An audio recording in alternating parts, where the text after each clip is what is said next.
بسم الله الرحمن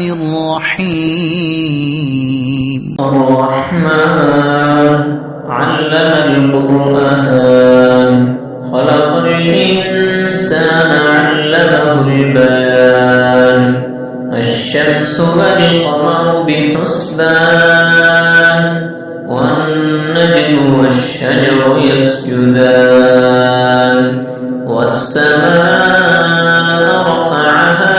ووضع الميزان ألا تطغوا في الميزان وأقيموا الوزن بالقسط ولا تخسروا الميزان والأرض وضعها للأنام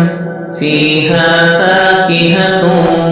والنخل ذات الأكمام والحب ذو العصف والريحان فبأي آلاء ربكما تكذبان خلق الإنسان من صلصال كالفخار وخلق الجان من مارج من نار فبأي آلاء ربكما تكذبان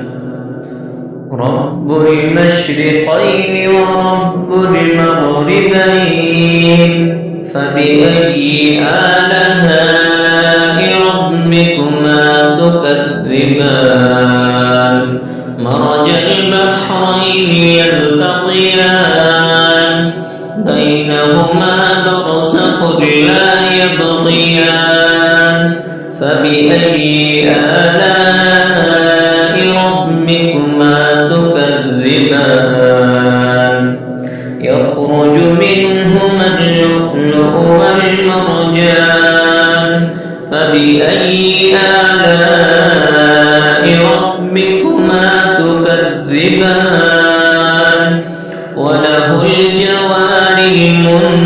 المنشآت في البحر كالأعلام فبأي آلاء ربكما تكذبان